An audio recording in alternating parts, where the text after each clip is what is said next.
दोस्तों, कहानियों की श्रृंखला में आप सबों का हार्दिक स्वागत है। आइए, अगर आप बाइबल की कहानियाँ सुनना पसंद करते हैं तो मेरी इन कहानियों को अवश्य सुनिए, और चैनल में अगर नए हैं तो चैनल को सब्सक्राइब ज़रूर कर दीजिएगा, ताकि जो भी वीडियो अपलोड होगा उसका नोटिफिकेशन सबसे पहले आपको मिल सके।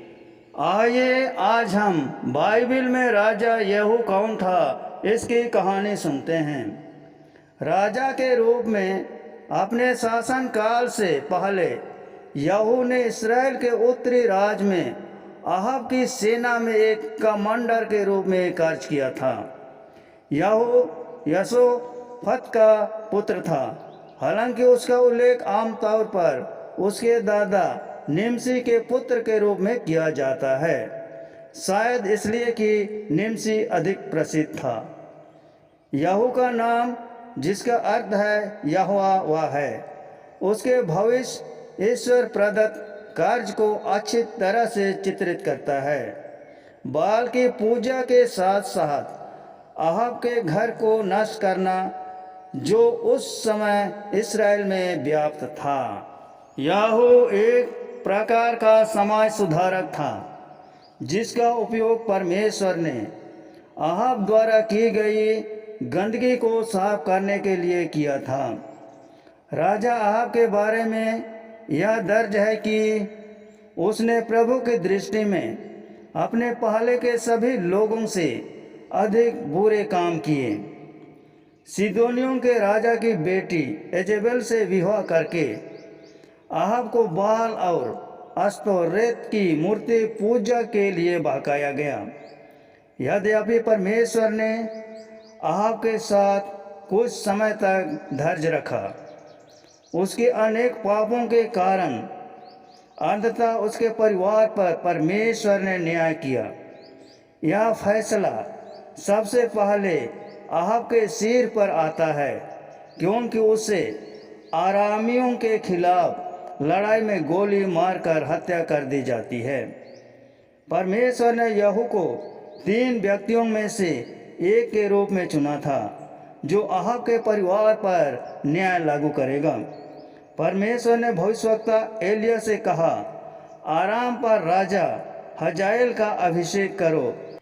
इसके अलावा निमसी के पुत्र यहू का इस्राएल के राजा के रूप में अभिषेक करो, और अपने उत्तराधिकारी के रूप में शापात के पुत्र एलीशा का अभिषेक करो।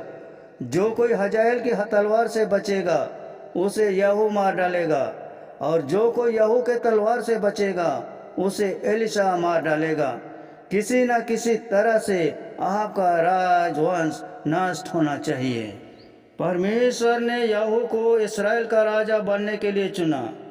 राजा नियुक्त होने के बाद यहू ने तुरंत सिंहासन सुरक्षित करने के लिए कदम उठाए, यह जानते हुए कि अहाब का पुत्र योराम हाल ही में आरामियों के खिलाफ लड़ाई में घावों से उबरने के लिए इजराइल गया था।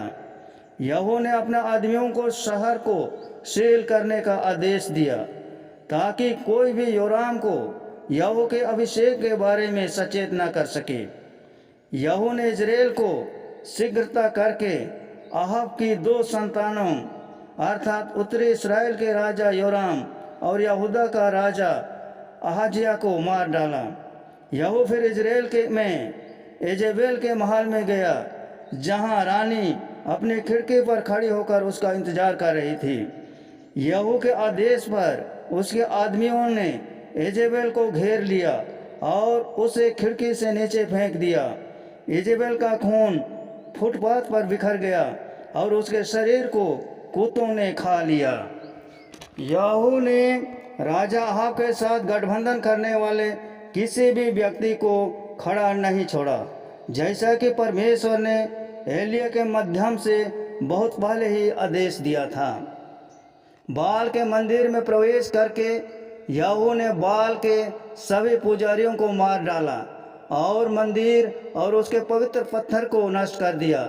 इस प्रकार इस्राएल में बाल पूजा को खत्म कर दिया गया।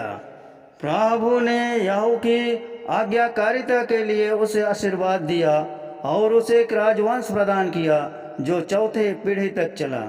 हालांकि राजा यहू ने राजा यरोबाम की मूर्ति पूजा को जारी रखा, इसलिए परमेश्वर ने इस्राएल के आकार को कम करना शुरू कर दिया और धीरे धीरे हजाएल की शक्ति में सौंप दिया।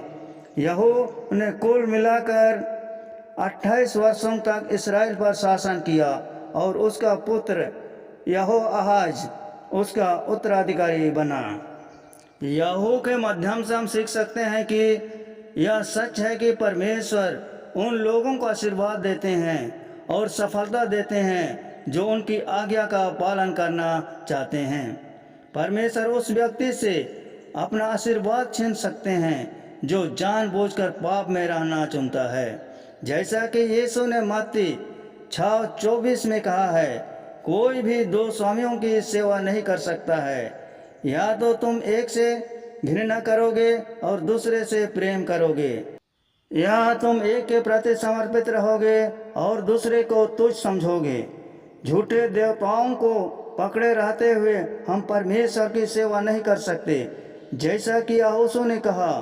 और यदि तुम्हें यहोवा की सेवा करनी बुरी लगे तो आज चुन लो तुम किसकी सेवा करोगे, परंतु मैं तो अपने घराने समेत यहोवा की ही सेवा करूँगा। दोस्तों, यह कहानी आप सबों को कैसे लगी? अच्छी लगी तो इस वीडियो को अधिक से अधिक अपने दोस्तों को शेयर करें, लाइक करें और चैनल को सब्सक्राइब जरूर कर दें। धन्यवाद।